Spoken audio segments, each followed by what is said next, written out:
I wanted to start off a little bit, if you could maybe give us a little bit of your life story. And really, if you think about your life story more in the things that are not on your resume that you think would be helpful for people to understand. I think there's a lot of stuff out there, even on Wikipedia, about just kind of some of the things, the innovation you had around real estate in your previous life, and then your bio is just unbelievably prolific in the impact space. But give us a little bit about your background. I know you grew up in Georgia. I'd love to just learn a little bit more about your life story. Sure. Well, thanks for having me first. You know, for me, it's a family history, and it's actually a little wild. I had two uncles, Uncle Buck and Uncle Bill, that started the Thunderbirds in the '50s. So, completely crazy. My grandfather was a sharecropper, just poor as a church mouse. 3 acres of cotton, something like that. It was wild. I was sitting with some farmers in India about 12 years ago, and just looking them in the eye and thinking this could absolutely be my grandfather. So, it's amazing. 2 generations is nothing, and yet he made choices to get my father an education and to get him on a path. Really, they were the first construction company to be integrated, to have blacks on the same crews as whites. They started in the real estate business because they had a bunch of leftover materials, and they wanted to keep the crew together. So they started building small buildings with the leftovers. And then when it came time, and they found somebody to take the building, they said, "I don't want to buy it. I just want to rent it." So they backed into Wow. the real estate business to really do something good for their people. So, in retrospect, they didn't call it impact investing, but that's what it was. Yeah. Well, I think you highlight kind of what I think mutually believe is just that business has an impact, and independent of like the label impact investing, all businesses, positive, neutral, or negative. And so the notion of triple bottom line, or how you think about resource allocation or people, that the notion of profit is more than just this financial bottom line, but how you really think about community, people. And when you think about people in the context of business, you're gonna do things differently. You're gonna keep them employed. You're gonna think creatively to pay them a living wage and to give them opportunities that may not make the most financial sense if you're looking at just from ones and zeros on a balance sheet. So Yeah, I think the secret can be, local. Yeah. Do you live in the same community that your company exists? Your employees, do they live in that community? Bhopal would have never happened that the CEO, lived in that town. It's just beyond imagination. Yeah. So, yeah, I believe you're right. And so you grew up obviously with your father, who was a little more educated, had built this company. What did that look like for you, growing up and then going off to a college, and inevitably you came back to that business. Where did that kind of fit into the sequence of your life? Well, I hadn't really planned to talk about this, but I think it's relevant. Both of us have Aspergers, and he never had it assessed, and I didn't have it assessed until about 4 years ago. But it really made me understand him in a different way myself. So one of the things about Aspergers is we have a sort of an obsessive gene, and what they used to say about my father is he didn't want all the land in the world. He just wanted what was next to him. And being of Scottish descent, he saved every nickel. So growing up with him as a father, I will say professionally and aspirationally was terrific. Aspergers, we also have trouble with social relationships, and so it wasn't a lot of warmth there. And so so I worked for him. Yes, he went to Dartmouth, went to a public elementary and high school, and then went to Dartmouth, and it was, I guess you could say, an emergence for me.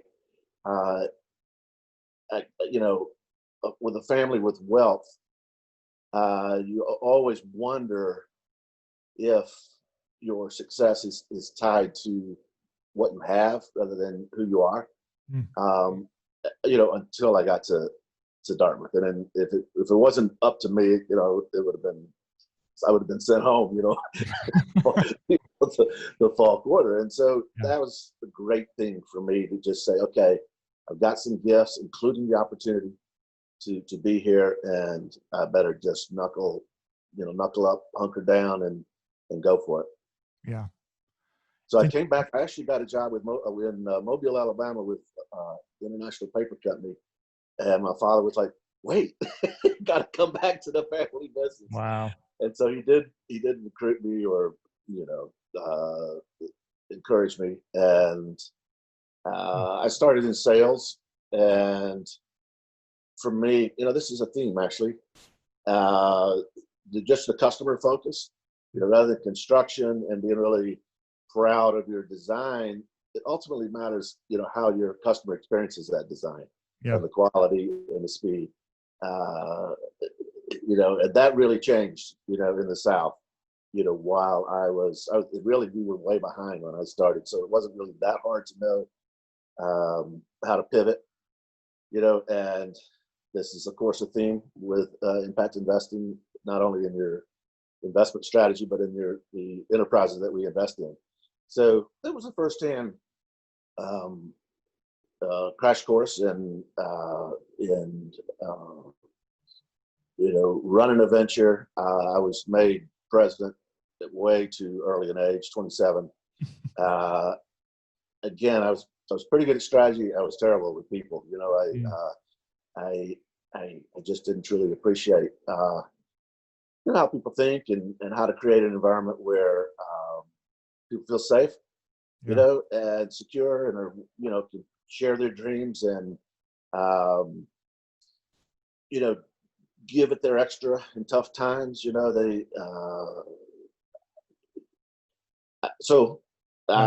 I ended up getting fired. Wow. Yeah. Wow. I was 33. Wow. By my sisters. So, and what seemed like a tragedy ended up being a huge blessing in time. So, is that the kind of thing you're interested in? Oh, that's super helpful, and I think it's really interesting. And I appreciate you opening up about your Asperger's and even your father's journey, because you and I have interacted multiple times over the years, and I wouldn't personally describe you as lacking warmth. And so it's interesting. I'd love to, you know, press into that a little bit, but I also like to kind of go back, kind of recognizing that about your father, and then even yourself going through. Where did you go growing up? Was there a person that you went to that provided warmth for you? Just, you know, having grown up in a house like that, where your father's extremely determined in business. How did you experience kind of warmth as a young person? Wow. I am not sure I know the answer to that. And that's okay.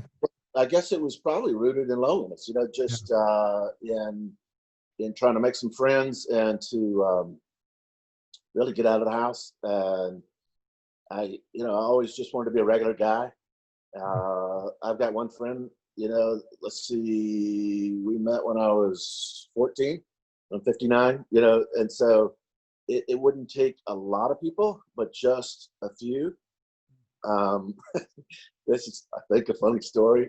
We met in biology class in 8th grade, and I was a little bit of a smart aleck, and I said something about, oh, the teacher lost the test. And so I said, oh, let's take it again. And then I turned the other way, and I was perched up precariously in the chair, and Clay, my buddy, before I never met him before, leaped over 3 lab tables and popped me right in the kisser, laid me out, and we became best friends ever since. So if ever I needed someone to challenge me or to tell me I was full of baloney, Yeah. it was Clay, That's right? He was never impressed with what I had. Uh, you know, always encouraging. yeah. And so I Well, had a couple of directors, when I was older in my 20s, and a guy named John Whitener in particular, fantastic with people. And he was CEO of Richway. So he was my, I don't know if you ever heard the term high status friend. mhm. Uh, he started as a friend of my dad's. And so if I got stuck with my dad, if we were knocking heads, then I would talk to John, and he would either coach me on how to approach my dad or, go become my advocate behind the scenes and without showing any disrespect. Yeah. And those are important friendships. And I think that's a helpful thing. I recently read an article in the Harvard Business Review just on the value of friendship. And you see a lot, there's been a huge emphasis from 2019 into 2020, kind of in the background, obviously with COVID going on, just the next wave of investments potentially in the mental health space and this notion of trauma. And we're seeing trauma kind of played out in real time, and just the value of friendship. And just because a friend that knows you intimately doesn't care about all those other things and is going to speak truth to you and not be afraid to kind of bring harsh criticism, and a criticism that can be received because of that friendship is unbelievably important. And it's typically, like you said, only a handful, a couple of people that really ever get that close to a person. I would say my kids, as I really think it really shaped me. And it's not that we were friends when they were young, but Sure.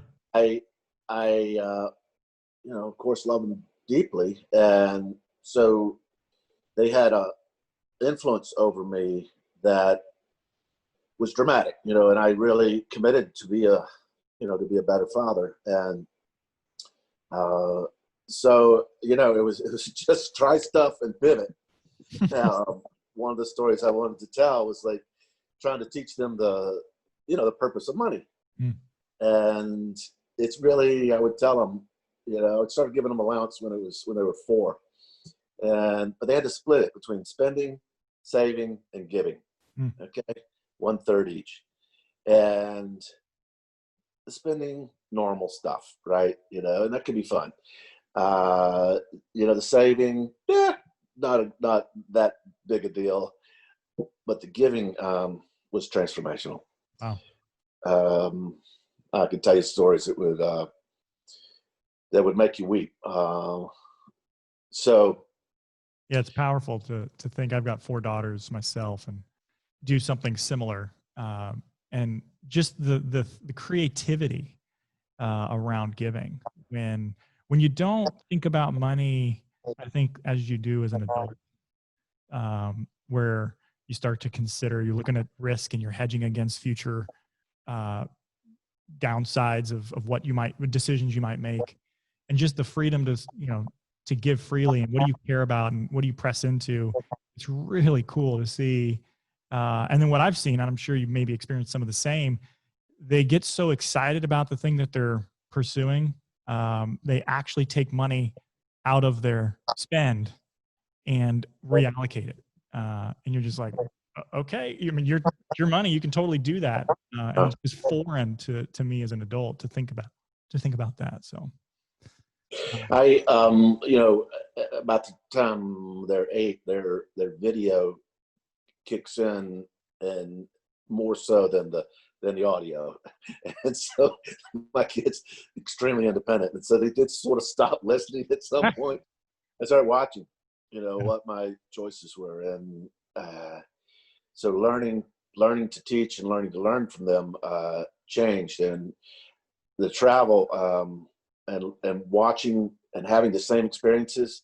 We had a trip in Morocco where my daughter, the youngest, was 11, and this micro entrepreneur, we were about 4 hours late, and it was dark, and we visited her shop, and then she invited us back to her home, and just a basement apartment with 4 kids and a dad, and super tight in there. She stepped over a dead cat, coming into the doorway, and I thought, oh my God, when I get back in the car with Allie, she is going to let me have it, Wow.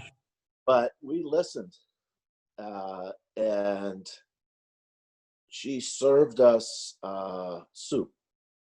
Arab hospitality is something special. We had to share 3 bowls and pass them around. And Allie ended up writing a story called The Unexpected Cup of Soup. Wow.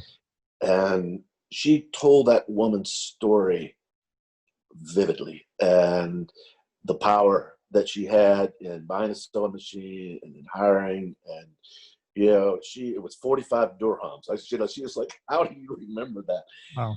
And then she related it to we grew up Presbyterian, the sense of purpose and the call to faith, just to be present in the world, in a helpful way, and quoted that out and said, this is why I'm here. This is why I believe what I believe, and why I was born. And if you can have that at 11, it's it's a powerful moment. Yeah. Yeah. Well, I want to go, you mentioned something earlier about getting fired by your sisters. And so I think, and you and I've talked about this before, but I think it's helpful because it's a powerful and a pivotal moment, I think, in your life, in your trajectory. Can you talk to me a little bit about some of the lessons learned from that and where your life went from there? And also I'd love to get into, like, how did that make you feel? I mean, here are your sisters, you've been hired in by your dad, you're running this company, you're realizing pretty profoundly you don't maybe connect with people as you should in management, and then to ultimately be pushed out at 33. How did that feel? Where did your life go from there professionally, which I think will get us into the next conversation around what you've been known for the last couple of decades? Okay, so I was responsible for the family business from age 27 to 33. So I had been observing, though, up until, for the 6 years up to 27. So I made some pretty radical changes, and they may not seem like much, but they're very customer focused. Just building out of concrete, going up to 36 foot instead of 22 feet, and that extra cube. But it meant we had to lay off our masonry crew, and it was one guy that worked with us for 36 years, right? My sister, older sister, is an artist, and for her that was a bigger deal than making money, right? And it wasn't about making money for me, but it was about running a first class organization, okay, and that was innovative. But it was also painful to my dad, and he took it personally. And when I say painful, my oldest sister, she kind of led the charge. She put, his feelings ahead of perhaps what was best for the enterprise, because we were, even though we were very successful, and I wasn't that diplomatic, I'll have to say. I was, I was cocky, and it was like a G cool kind of thing, like, wow, look at our sales, they're way up, and and I didn't think about how that might have felt, to my dad. And yes, he was proud, but it was also like,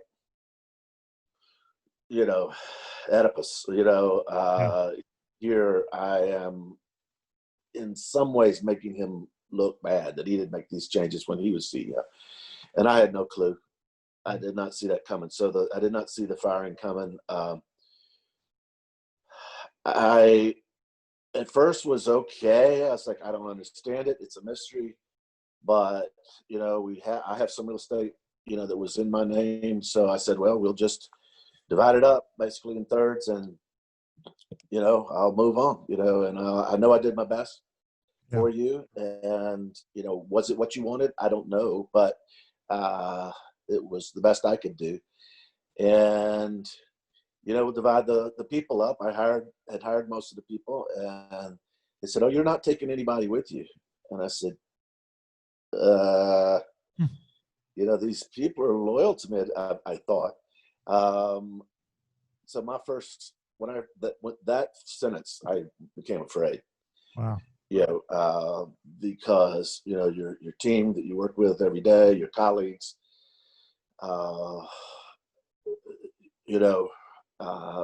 were essential, I thought, to my success. And so that was a scary moment. It wasn't so much financially, but it was, I guess you'd say, professionally. My wife was in the hospital with a placenta previa, like on the edge of life or death, right at that moment. So the timing for my sister, so I didn't have time to mess around. I had a 2-year-old and a 3-year-old at home, and then I'd go to the hospital and be with my wife, and I'd go to work to run through the transition, and start my new venture. And it was just, I didn't have time to be angry, really. I didn't have time to I just had to, dig in. So it turned mean. The most of the employees thought that if they could damage my company, that would elevate them in the eyes of my sisters. And I don't know if they did that on purpose, but it definitely, they went after my tenants. And so then I did get angry, and angry can be a real motivator. It's not necessarily always bad. Right. And I wasn't going to be cruel to them. I just decided that wasn't what I was going to be. And in some ways I actually forgave them, because I realized they just really didn't know what they'd done. And I didn't tell them I'd forgiven them. I didn't feel that need, but for me to lay that down and get focused, on the parts that I could be responsible for, and I didn't have to be responsible for them anymore. And it was a fun thing. It was also one of those validating things, because I could pursue deeply some of the strategies that I had been trying on the edge, and we went after one product type. And I think this is when I really became an entrepreneur. Okay, and so you talk about the connection between the real estate and the microfinance and impact investing. It was called a STCDE, a single tenant cross dock expandable building.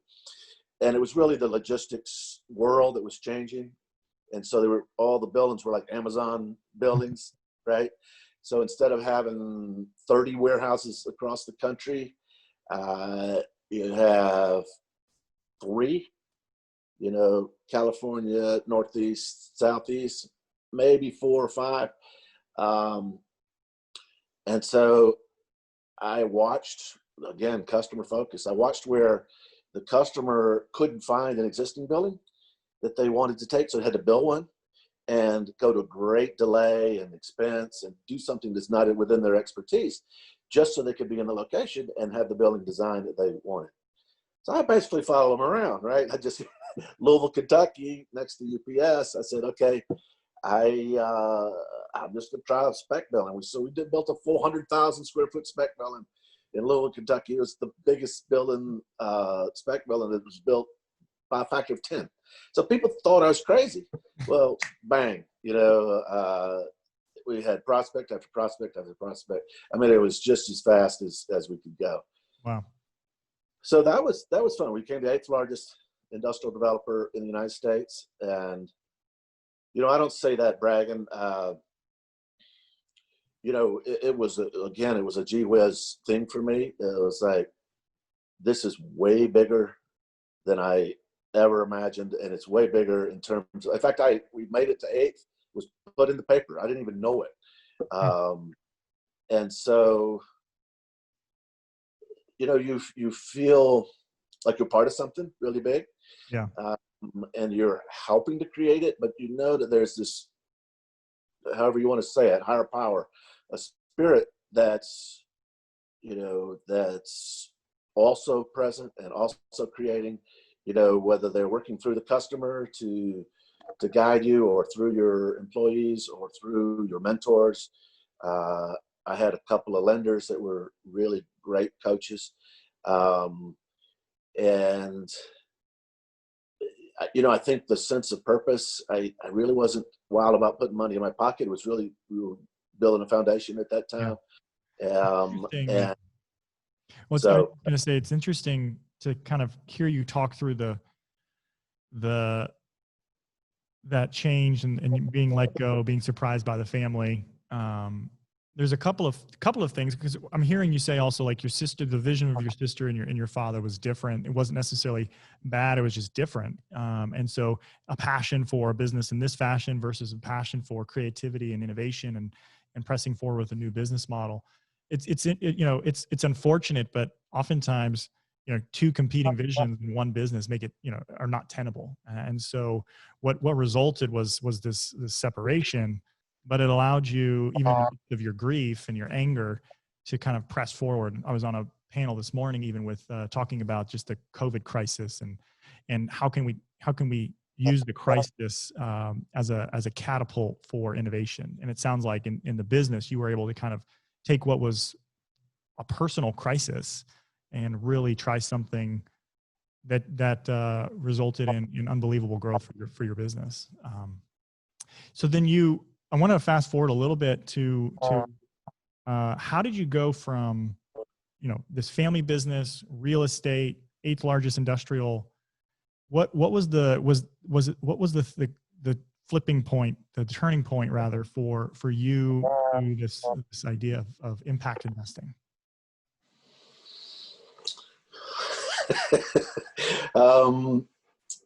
I think it probably maybe a little. There was a time when one of the leaders in microfinance was Steve Rockefeller. I haven't kept up with him for the last 20 years, but he invited me to a conference. It was called Wealth with Responsibility, and that ended up being Deutsche Bank. But Steve Rockefeller calls you, you just take the call. It's like, okay. And I remember we were shooting pool down in the basement, and I had been asking everybody I knew or I encountered that I respected, what are you doing with your life that brings you joy? It can be professional, but it can be outside professional. It can be just, and he laid his cue down and started talking about microfinance, and for 25 minutes. And, I came out of real estate sales, so I didn't even know anything about finance, right? But when he stopped talking, I said, I don't know what you just told me, but I want some of what's on your face right now. Wow. And so it was clear that my life was not as fulfilling as I wanted it to be. The success, in real estate was scratching that professional itch, but it was there was more. I had a life coach at the time, and he was obsessed with balance, right? You got to spend time in your father bucket. You got to spend time in your husband bucket, your faith bucket, and make your lists, check them off and whatnot.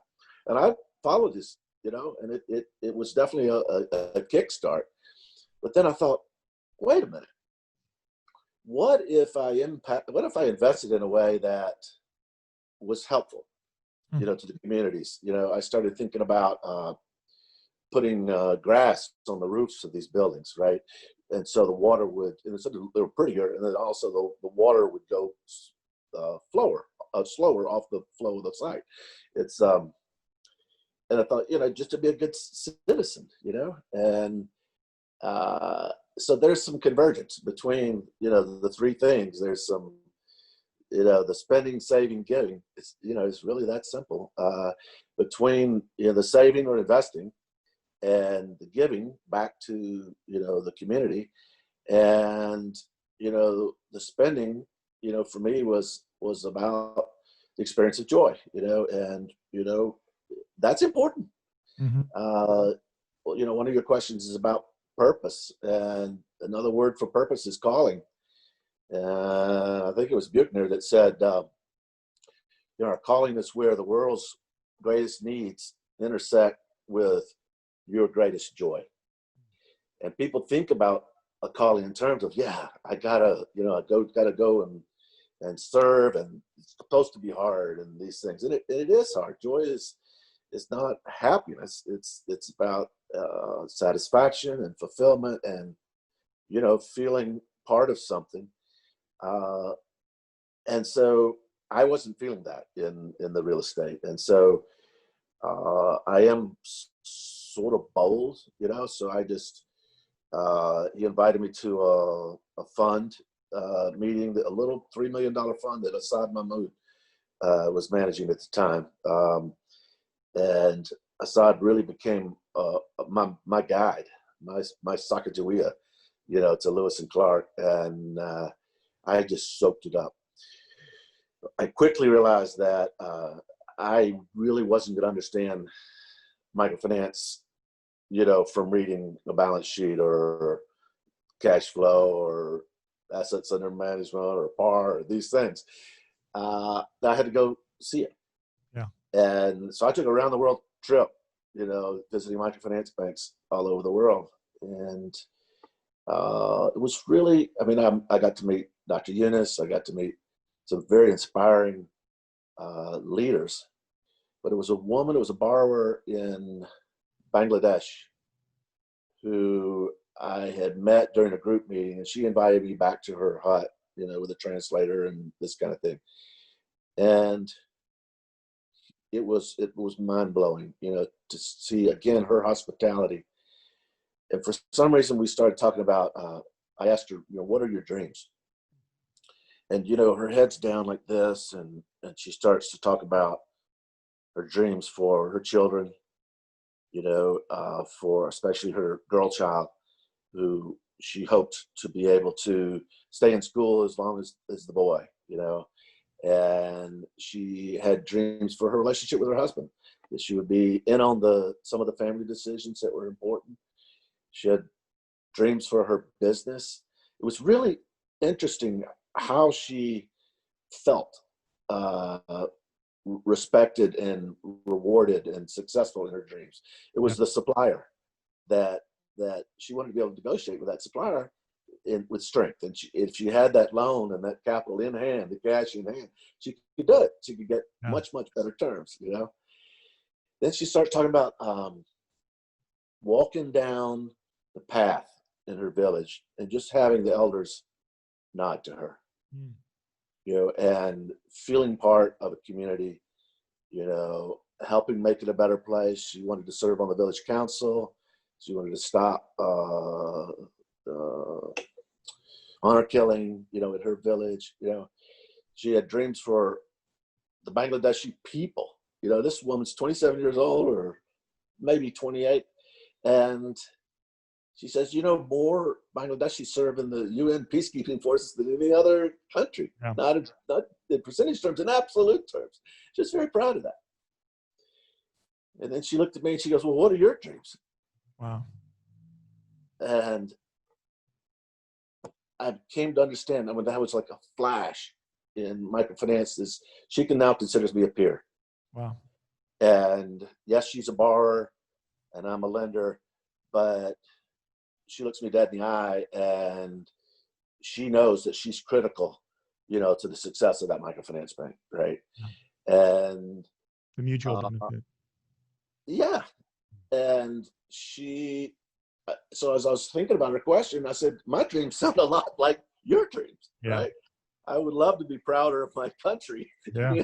At this moment, we are not so well led. I won't even say who was president at the time, but, and what am I looking for? I'm looking for a future for my kids, and I'm looking for, a respectful relationship with my wife, to be, cared for in my community.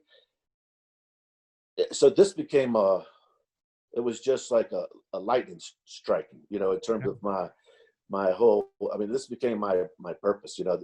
It wasn't about uh it wasn't about pity. uh it was about power. It really was. And I saw that woman, even as I was speaking to her, gain confidence and feel you know, her eyes going up, and her shoulders, you know, becoming more upfront and feeling more powerful. That's great. And so it is that mutual benefit, or I call it co-creation with your Co-creation. customer. Good word. That she knows what's best for her village way better than even a side by mood. Okay, Yeah. you know, and so I think the best impact enterprises follow the lead, you know, of their customers. What's the other products and services that they need? You know, why is it important for it to be efficient? You know, why customer retention is important. You know, treat me well, even though I'm already, you know, it's not just marketing to get new customers, marketing to retain them Yeah. is even more important. So I Yeah. learned a lot. That's great. Well, it's not, I mean, you have these moments, and you and I have talked before about just the power of story. And so it's great to hear you capture these stories that have been just so profound. One, the time with your daughter in Morocco, and then this one, and probably several others, but you've now gone on over the last couple of decades, even before impact investing was even coined, and just been a pioneer, and putting everything on the line and saying, I want to chase this. This becomes my dream. How can I use the power I've been given to empower others and to elevate their dreams and wishes for their community and for their families? I'd love to get your perspective. Okay, so this was late '90s, I think, when you got into the microfinance. We're 2020. Looking back and looking forward, what are some concerns, or what are some things that you think we should be watching as we look to the future of impact investing? There's a lot going on in our world, from COVID-19 to the economic injustice and the social injustice in America right now. What should we be paying attention to as we look to kind of continue to press into this this mission?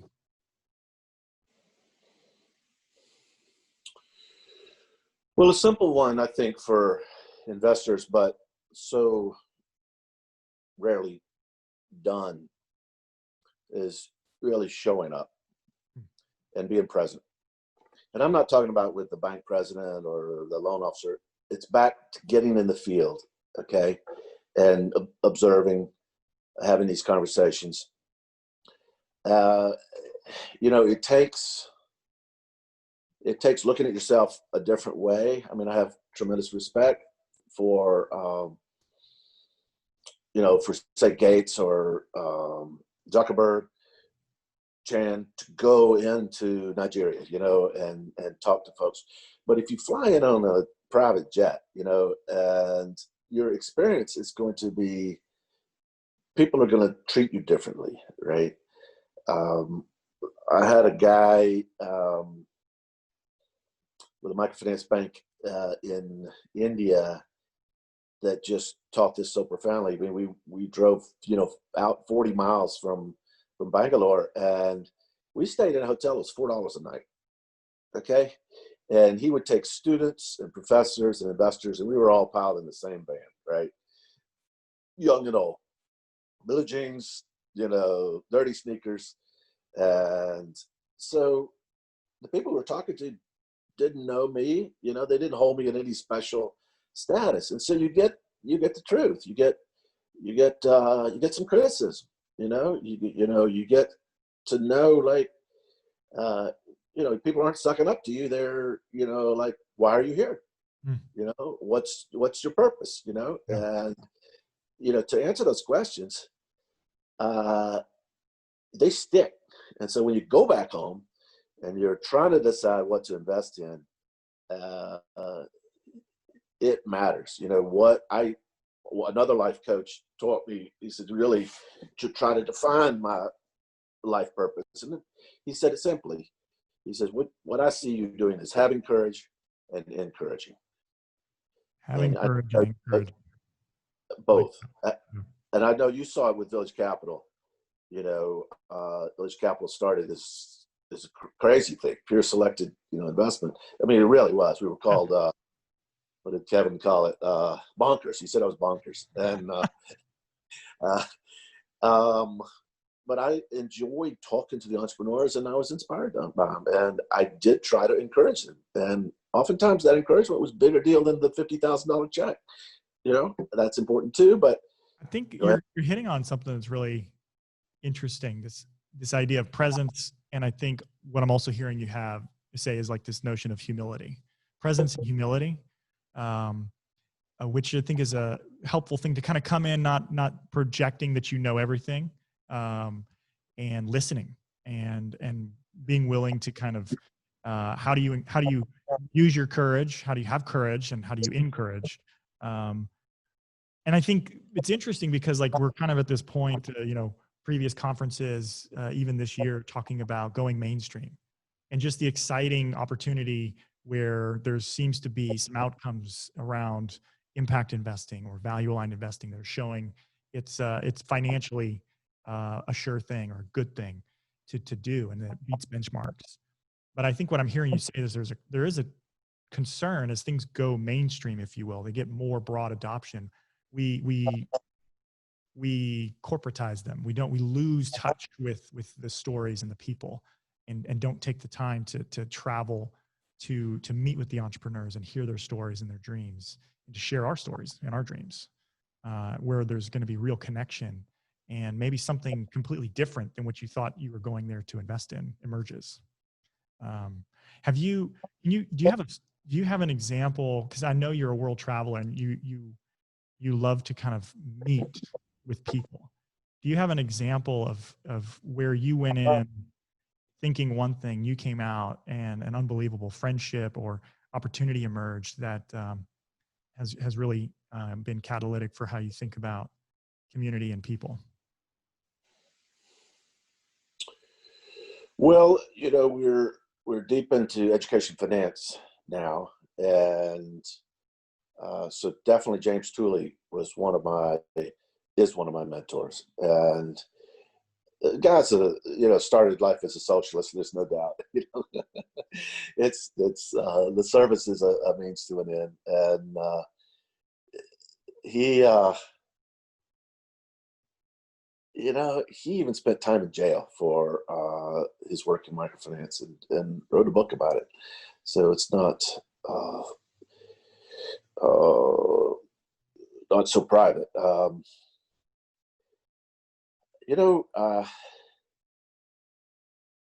It for me, and maybe this is being an SB, I don't know, but it's more the experiences and the moments than the relationships. I think that's what, the moment with that Moroccan entrepreneur, I can remember vividly making the choice between microfinance and real estate based on one particular moment. It happened to be with my daughter, and many of the choices in education were defined by that moment. I guess I haven't put so much focus on relationships. This is very personal, but because I've been let down. I've had my heart broken in so many ways. And so to the extent that I can be inspired, by a moment, by being present, fully present, and, having that memory. Your memories, are with you always. And you file something to the alpha state, the brainwave there, and, that memory can guide you. The picture of, I was with Teju of Unreasonable Institute by phone, by Zoom, and just a couple of weeks ago, and he asked me to talk about, what was going on in my life. It was really partly the purpose of pain. That's what he wanted to know, and to see his face after the conversation just really radiate, really. That's what brings me joy. And I had spoken to him in 8 years. So do you call that a relationship? I mean, it's not your definition, but it is a many of those experiences do guide me as if it were an ongoing relationship. I don't know if that makes sense, but Yeah. again, I'm not preaching this, believe me. I'm not even suggesting or inviting people to consider it this way. This is just my way. Yeah. Well, and I think, again, we were talking about friendship. We were talking about moments and the impact of those moments. I don't think that's atypical. I mean, I think everyone has experienced pain. And so you and I were kind of joking before we kind of went live on this, but just around the purpose of pain. And I actually think there's something profound there. So I loved what you were talking about with joy versus happiness, but this notion of pain. And so I don't know if you have any kind of parting thoughts as it relates to just how you've experienced pain. I know you're just coming back from a sabbatical, but just some lessons just that pain has taught you as you've kind of gone through life. It might be helpful for people because it's something that we all experience. It's part of the human condition. And so how can we help one another navigate and find joy in the midst of pain? Is there anything that you've learned that would be helpful for people listening? Well, yeah, there's been some suffering times, and I don't mean just weeks and months, but I mean for years. And you can call it depression, or but there was definitely times when it was hard to get out of bed. Feeling like a failure, not feeling powerful, not feeling like that woman, who could get up. In some ways, being inspired by her, having that memory and bringing it back. But I think, again, defining success, what is our purpose? And if I am there to encourage, it doesn't necessarily mean that I'm doing this work to be financially successful. I mean, we have a lender in India called the Indian School Finance Company, and we've had 6 rounds of negotiations over 2.5 years to put new capital in. We have 400 employees. So I think about it, if we're not successful with this, we're going to be out of work. Yeah. And, that's almost more than I can bear, really, if I fail in that. And I think just in some ways letting go and just taking those deep breaths and realizing it's not up to me. I need to do my part. I have a daughter that's in recovery, and she's been clean for 3.5 years. And it was no small. It was heroin, and she talks again publicly about this. But for her to beat that, it's every day. Every day. And she wakes up grateful for life every day. And now she's in a wonderful partnership. She's going to be married August 8th. She just finished law school, 5th in her class. She has a job. She got the offer letter from King and Spalding. And she says, she called him up, there's a typo. There's an extra digit in this offer. Like, it's going to be 6 digits instead of 5. They said, no, that's right. And so it's just like she laughs, and nothing knocks it down.